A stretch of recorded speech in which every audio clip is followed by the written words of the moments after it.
श्रीशनैश्चरस्तोत्रम् ध्यात्वा सरस्वतीं देवीं गणनाथं विनायकं राजा दशरथः स्तोत्रं सौरेरिदमथाकरोत्।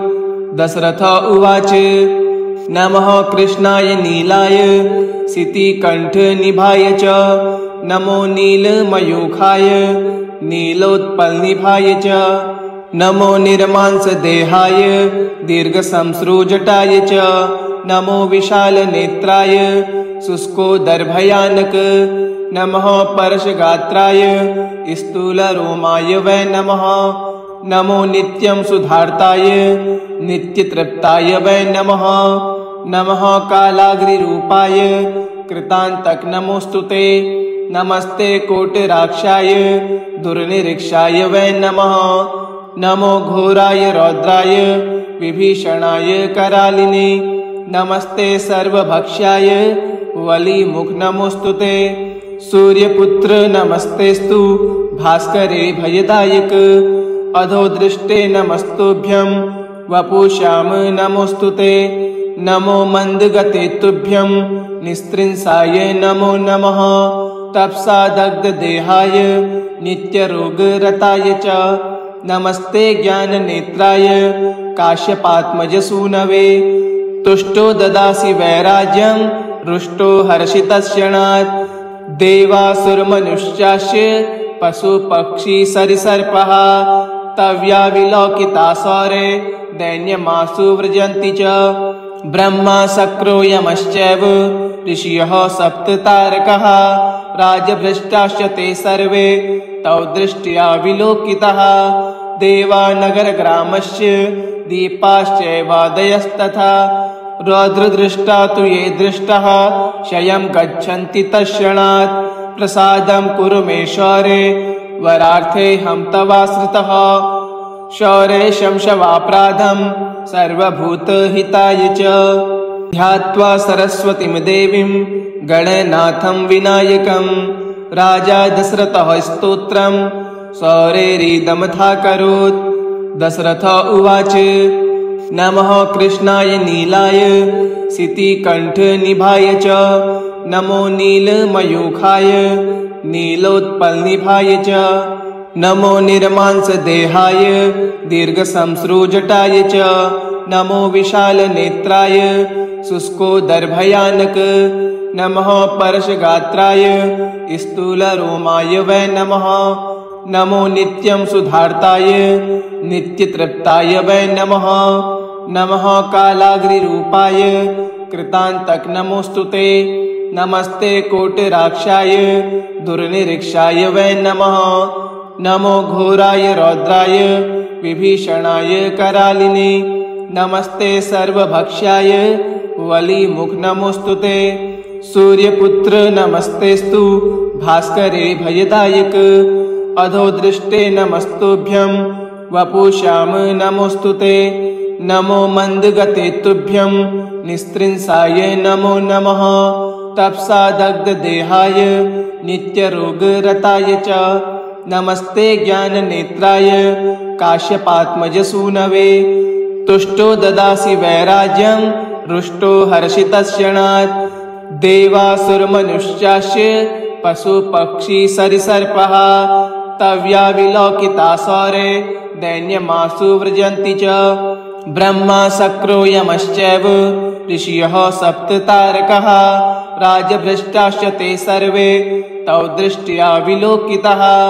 देवानगरग्रामस्य दीपाश्चैवादयस्तथा रौद्रदृष्टा तु ये दृष्टाः क्षयं गच्छन्ति तत्क्षणात्। प्रसादं कुरु मे शौरे वरार्थेऽहं तवाश्रितः। शौरे शंशवापराधं सर्वभूतहिताय च। ध्यात्वा सरस्वतीं देवीं गणनाथं विनायकं राजा दशरथः स्तोत्रं सौरेरिदमथाकरोत्। दशरथ उवाच नमः कृष्णाय नीलाय सितिकण्ठनिभाय च नमो नीलमयूखाय नीलोत्पलनिभाय च नमो निर्मांसदेहाय दीर्घसंश्रुजटाय च नमो विशालनेत्राय शुष्कोदरभयानक। नमः परशगात्राय स्थूलरोमाय वै नमः। नमो नित्यं सुधार्ताय नित्यतृप्ताय वै नमः। नमः कालाग्निरूपाय कृतान्तक नमोस्तुते। नमस्ते कोटिराक्षाय दुर्निरीक्षाय वै नमः। नमो घोराय रौद्राय विभीषणाय करालिने। नमस्ते सर्वभक्ष्याय वलिमुख नमोस्तुते। सूर्यपुत्र नमस्तेस्तु भास्करे भयदायक। अधोदृष्टे नमस्तुभ्यं वपुष्याम नमोस्तुते। नमो मन्दगते तुभ्यं निस्त्रिंसाय नमो नमः। तपसा दग्धदेहाय नित्यरोगरताय च। नमस्ते ज्ञाननेत्राय काश्यपात्मजसूनवे। तुष्टो ददासि वैराज्यं रुष्टो हर्षितश्यणात्। देवासुरमनुष्याश्च पशुपक्षी सरिसर्पः तव्या विलोकिता सौरे दैन्यमासु व्रजन्ति च। ब्रह्मा शक्रो यमश्चैव ऋषयः सप्ततारकाः राजभ्रष्टाश्च ते सर्वे तौ दृष्ट्या विलोकिताः। देवानगरग्रामस्य दीपाश्चैवादयस्तथा रौद्रदृष्टा तु ये दृष्टाः क्षयं गच्छन्ति तत्क्षणात्। प्रसादं कुरु मे शौरे वरार्थेऽहं तवाश्रितः। शौरे शंशवापराधं सर्वभूतहिताय च। ध्यात्वा सरस्वतीं देवीं गणनाथं विनायकं राजा दशरथः स्तोत्रं शौरेरिदमथाकरोत्। दशरथ उवाच नमः कृष्णाय नीलाय सितिकण्ठनिभाय च। नमो नीलमयूखाय नीलोत्पलनिभाय च। नमो निर्मांसदेहाय दीर्घशंश्रुजटाय च। नमो विशालनेत्राय शुष्कोदरभयानक। नमः परशगात्राय स्थूलरोमाय वै नमः। नमो नित्यं सुधार्ताय नित्यतृप्ताय वै नमः। नमः कालाग्निरूपाय कृतान्तक नमोस्तुते। नमस्ते कोटिराक्षाय दुर्निरीक्षाय वै नमः। नमो घोराय रौद्राय विभीषणाय करालिने। नमस्ते सर्वभक्ष्याय वलिमुख नमोस्तुते। सूर्यपुत्र नमस्तेस्तु भास्करे भयदायक। अधोदृष्टे नमस्तुभ्यं वपुष्याम नमोस्तुते। नमो मन्दगते तुभ्यं निस्त्रिंसाय नमो नमः। तपसा दग्धदेहाय नित्यरोगरताय च। नमस्ते ज्ञाननेत्राय काश्यपात्मजसूनवे। तुष्टो ददासि वैराज्यं रुष्टो हर्षितश्यणात्। देवासुरमनुष्याश्च पशुपक्षी सरिसर्पः तव्या विलोकिता सौरे दैन्यमासु व्रजन्ति च। ब्रह्मा शक्रो यमश्चैव ऋषयः सप्ततारकाः राजभ्रष्टाश्च ते सर्वे तौ दृष्ट्या विलोकिताः। देवानगरग्रामस्य दीपाश्चैवादयस्तथा रौद्रदृष्टा तु ये दृष्टाः क्षयं गच्छन्ति तत्क्षणात्। प्रसादं कुरु मे शौरे वरार्थेऽहं तवाश्रितः। शौरे शंशवापराधं सर्वभूतहिताय च। ध्यात्वा सरस्वतीं देवीं गणनाथं विनायकं राजा दशरथः स्तोत्रं शौरेरिदमथाकरोत्। दशरथ उवाच नमः कृष्णाय नीलाय सितिकण्ठनिभाय च। नमो नीलमयूखाय नीलोत्पलनिभाय च। नमो निर्मांसदेहाय दीर्घशंश्रुजटाय च। नमो विशालनेत्राय शुष्कोदरभयानक। नमः परशगात्राय स्थूलरोमाय वै नमः। नमो नित्यं सुधार्ताय नित्यतृप्ताय वै नमः। नमः कालाग्निरूपाय कृतान्तक नमोस्तुते। नमस्ते कोटिराक्षाय दुर्निरीक्षाय वै नमः। नमो घोराय रौद्राय विभीषणाय करालिने। नमस्ते सर्वभक्ष्याय वलिमुख नमोस्तुते। सूर्यपुत्र नमस्तेस्तु भास्करे भयदायक अधो दृष्टे नमस्तुभ्यं वपुष्याम नमोस्तुते नमो मंदगते तुभ्यं निस्त्रिंसाय नमो नमः तपसा दग्ध देहाय नित्यरोगरताय च नमस्ते ज्ञाननेत्राय काश्यपात्मजसूनवे तुष्टो ददासि वैराज्यं रुष्टो हर्षितश्यणात् देवासुरमनुष्याश्च पशुपक्षी सरिसर्पः तव्या विलोकितासौरे दैन्यमासु व्रजन्ति च ब्रह्मा शक्रो यमश्चैव ऋषयः सप्ततारकः राजभ्रष्टाश्च ते सर्वे तौ दृष्ट्या विलोकितः देवानगरग्रामश्च दीपाश्चैवादयस्तथा रौद्रदृष्टा तु ये दृष्टः क्षयं गच्छन्ति तत्क्षणात् प्रसादं कुरु मे शौरे वरार्थेऽहं तवाश्रितः शौरे शंशवापराधं सर्वभूतहिताय च ध्यात्वा सरस्वतीं देवीं गणनाथं विनायकं राजा दशरथः स्तोत्रं शौरेरिदमथाकरोत् दशरथ उवाच नमः कृष्णाय नीलाय सितिकण्ठनिभाय च नमो नीलमयूखाय नीलोत्पलनिभाय च नमो निर्मांसदेहाय दीर्घसंश्रुजटाय च नमो विशालनेत्राय शुष्कोदरभयानक नमः परशगात्राय स्थूलरोमाय वै नमः नमो नित्यं सुधार्ताय नित्यतृप्ताय वै नमः नमः कालाग्निरूपाय कृतान्तक नमोस्तुते नमस्ते कोटिराक्षाय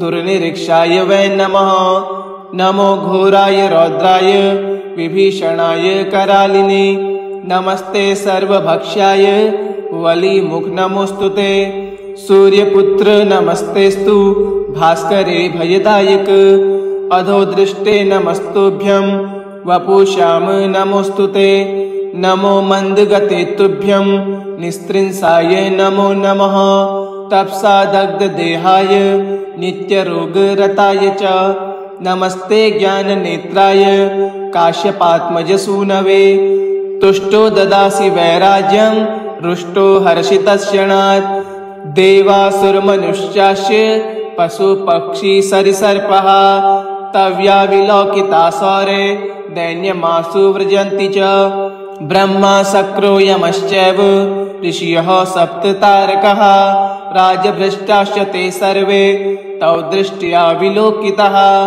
देवानगरग्रामश्च दीपाश्चैवादयस्तथा रौद्रदृष्टा तु ये दृष्टः क्षयं गच्छन्ति तत्क्षणात् प्रसादं कुरु मे शौरे वरार्थेऽहं तवाश्रितः शौरे शंशवापराधं सर्वभूतहिताय च ध्यात्वा सरस्वतीं देवीं गणनाथं विनायकं राजा दशरथः स्तोत्रं शौरेरिदमथाकरोत् दशरथ उवाच नमः कृष्णाय नीलाय सितिकण्ठनिभाय च नमो नीलमयूखाय नीलोत्पलनिभाय च नमो निर्मांसदेहाय दीर्घसंश्रुजटाय च नमो विशालनेत्राय शुष्कोदरभयानक नमः परशगात्राय स्थूलरोमाय वै नमः नमो नित्यं सुधार्ताय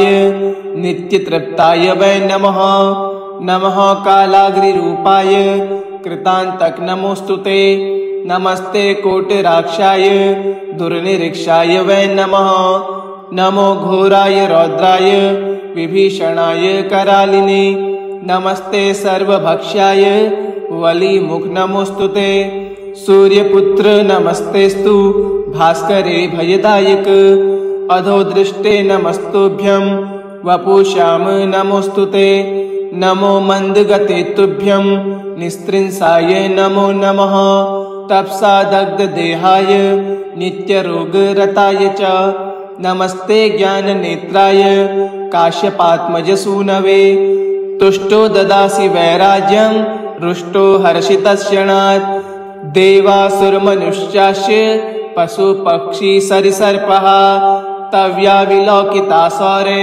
दैन्यमासु व्रजन्ति च। ब्रह्मा शक्रो यमश्चैव ऋषयः सप्ततारकः राजभ्रष्टाश्च ते सर्वे तौ दृष्ट्या विलोकितः। देवानगरग्रामस्य दीपाश्चैवादयस्तथा रौद्रदृष्टा तु ये दृष्टः क्षयं गच्छन्ति तत्क्षणात्। प्रसादं कुरु मे शौरे वरार्थे हम तवाश्रितः। शौरे शंशवापराधं सर्वभूतहिताय च। ध्यात्वा सरस्वतीं देवीं गणनाथं विनायकं राजा दशरथः स्तोत्रं शौरेरिदमथाकरोत्। दशरथ उवाच नमः कृष्णाय नीलाय सितिकण्ठनिभाय च। नमो नीलमयूखाय नीलोत्पलनिभाय च। नमो निर्मांसदेहाय दीर्घसंश्रुजटाय च। नमो विशालनेत्राय शुष्कोदरभयानक। नमः परशगात्राय स्थूलरोमाय वै नमः। नमो नित्यं सुधार्ताय नित्यतृप्ताय वै नमः। नमः कालाग्निरूपाय कृतान्तक नमोऽस्तुते। नमस्ते कोटिराक्षाय दुर्निरीक्षाय वै नमः। नमो घोराय रौद्राय विभीषणाय करालिने। नमस्ते सर्वभक्ष्याय वलिमुख नमोऽस्तुते। सूर्यपुत्र नमस्तेस्तु भास्करे भयदायक। अधोदृष्टे नमस्तुभ्यं वपुषाम नमोऽस्तुते। नमो मन्दगते तुभ्यं निस्त्रिंसाय नमो नमः। तपसा दग्धदेहाय नित्यरोगरताय च। नमस्ते ज्ञाननेत्राय काश्यपात्मजसूनवे।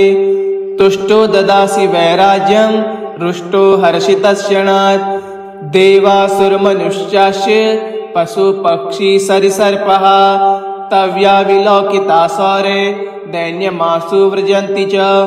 ब्रह्मा शक्रो यमश्चैव ऋषयः सप्ततारकः राजभ्रष्टाश्च ते सर्वे तौ दृष्ट्या विलोकितः। देवानगरग्रामस्य दीपाश्चैवादयस्तथा रौद्रदृष्टा तु ये दृष्टः क्षयं गच्छन्ति तत्क्षणात्। प्रसादं कुरु मे शौरे वरार्थे हम तवाश्रितः। शौरे शंशवापराधं सर्वभूतहिताय च।